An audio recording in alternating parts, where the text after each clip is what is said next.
cuando cantamos, cuando glorificamos a Dios, cuando magnificamos su nombre, estamos haciendo ahora lo que seguiremos haciendo por el resto de la eternidad. Alabar a Dios. Alabe a Dios, hermano. A Él pertenece el honor, la honra y la gloria. Tuyo es el imperio, Señor. Tuya es la gloria. Tuyo es el señorío. A ti te pertenece, Señor. Y lo que te pertenece a ti lo damos. No nos pertenece a nosotros, Señor. Te pertenece a ti, porque eres eterno. Eres Rey de reyes y Señor de señores. Eres glorioso. Dígale al Señor lo que siente de Él. Él es todo. Él es el dador de la vida. Él es el dador de la salvación. Él es el dador de la gracia. Es el dador de los talentos, de los recursos. Es el Señor de la mies. A Él pertenece la iglesia. A Él pertenece la obra. A Él pertenece dominio por los siglos de los siglos. A Él pertenece lo que somos, la vida, lo demás valor, eso le pertenece a Él. Vamos a seguir, hermanos, en este ambiente de adoración a nuestro Señor. Pidamos a los niños entre 4 y 10 años que bajen a su tiempo de iglesia infantil. Y nosotros vamos a seguir compartiendo lo que el Señor tiene para esta iglesia. El Señor nos ha dado mucho, pero vamos a seguir recibiendo de parte del Señor, porque es el momento de escuchar la palabra. Y el Señor ha puesto en mi mente un pasaje de la Biblia que habla precisamente acerca de la necesidad de seguir buscando del Señor, la necesidad de una entrega total, de una búsqueda, de un trabajo permanente y constante. Y esta enseñanza que quiero compartir con ustedes se encuentra enmarcada dentro de lo que fue la parte final del primer discurso público del Señor, conocido como el Sermón de las Montañas, que se encuentra entre el capítulo 5 y el capítulo 7 del Evangelio de Mateo. Y lo que ocurrió después del Sermón del Monte es lo que me llama la atención, y es de lo que quiero compartir con todos ustedes. Y vamos a leer lo que dice la Biblia en el capítulo 9, los versículos 35 hasta el 38, y de ahí voy a presentar la enseñanza que el Señor tiene para esta iglesia en esta tarde. Mateo 9, del 35 al 38, dice: recorría Jesús todas las ciudades y aldeas, enseñando en la sinagoga de ellos y predicando el evangelio del reino, y sanando toda enfermedad y toda dolencia en el pueblo. Verso 36. Y al ver las multitudes tuvo compasión de ellas, porque estaban desamparadas y dispersas como ovejas que no tienen pastor. Entonces dijo a sus discípulos, esto dijo el Señor: a la verdad la mies es mucha, mas los obreros pocos. Rogad pues al Señor de la mies que envíe obreros a su mies. Dios eterno que estás en el cielo, agradecemos una vez más tu presencia en nuestro medio. Señor, he aquí la palabra ha sido dicha, ha sido leída. Ahora, Señor, pon en mis pensamientos lo que esta iglesia necesita escuchar a esta hora. Coordina, Señor, mis ideas. Coordina mi mente, Señor. Coordina lo que debo hacer. Y que yo simplemente sea el instrumento que tú has de usar en este momento. En el nombre de Jesús oramos. Amén. Amén. Es un pasaje importante lo que hemos leído, porque es el momento cuando el Señor se propone a iniciar lo que es su trabajo ministerial una obra intensa que se extendió por un periodo ni muy largo ni muy corto, un periodo ministerial de 3 años y medio. Y en ese periodo el Señor establece las bases del Evangelio, las bases del reino de Dios. El reino de Dios significa el tiempo en el cual la voluntad de Dios imperaba, sanando, levantando, salvando el alma, haciendo el bien. Era la presencia de Dios ya permanente y constante en el pueblo. Y este sermón del que quiero hablar, o del que me propongo desarrollar, es algo que me llama mucho la atención, porque el Señor comienza su trabajo recorriendo las ciudades, las aldeas, las villas, los campos, los pueblos, y el Señor hace un trabajo constante, intenso, porque el tiempo era corto.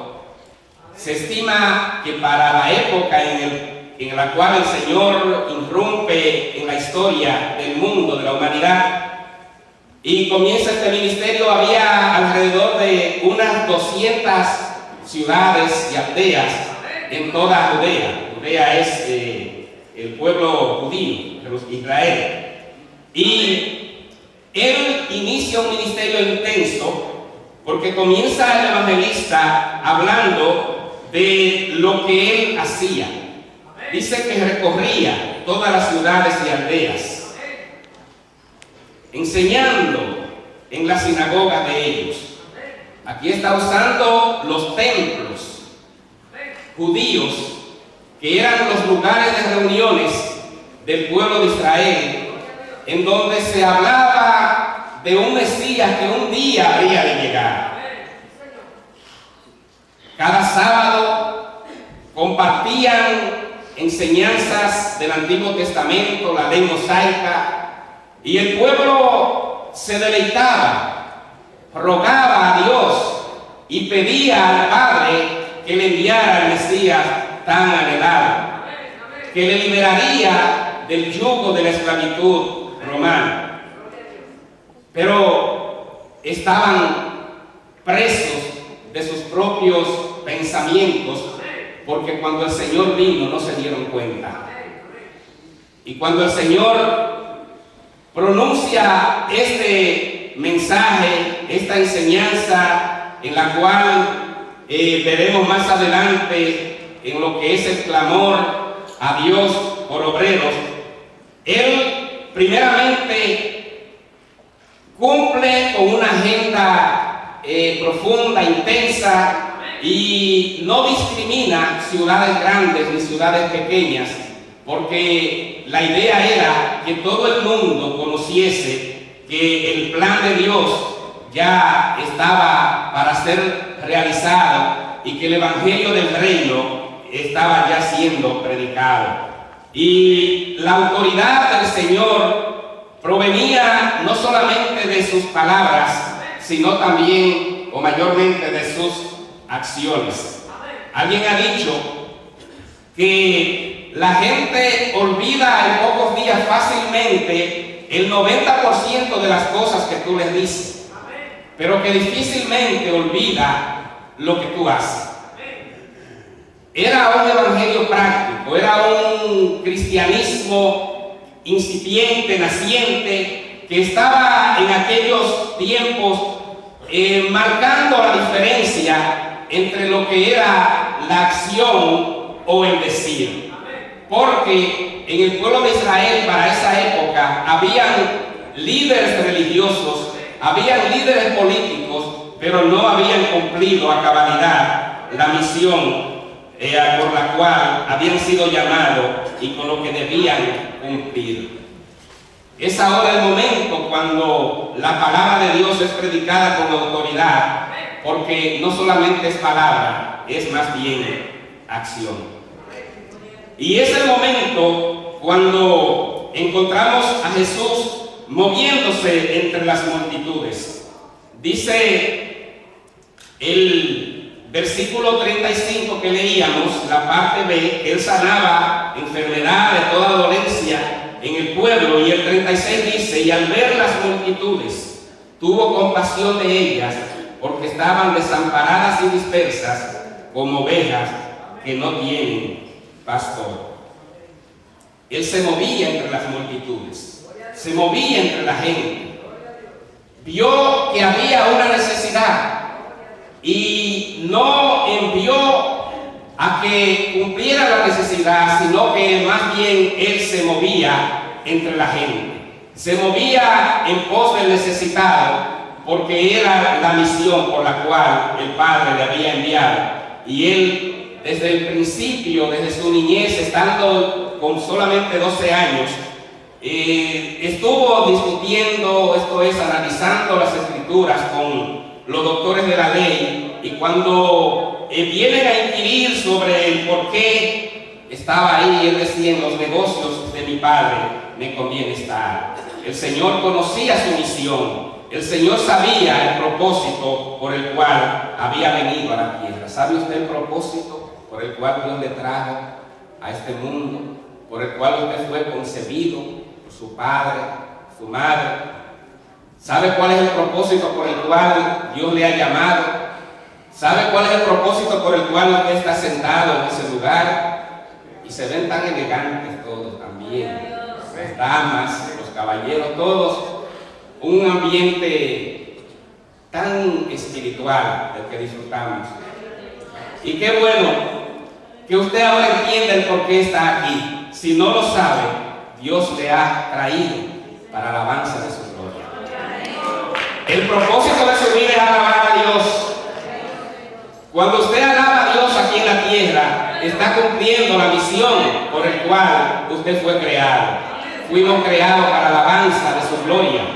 El propósito de nuestra vida, de nuestro pase por este mundo, es hacer el bien. El verdadero valor de la vida es servir a otros. El verdadero valor de la vida es hacer el ejemplo que Cristo nos da en este momento, porque hasta este tiempo el Señor se está moviendo solo. Miren que la primera parte del encabezado de estos versículos habla de que Él se movía, recorría a Jesús. No dice recorría a Jesús y los discípulos, recorría a Jesús todas las aldeas.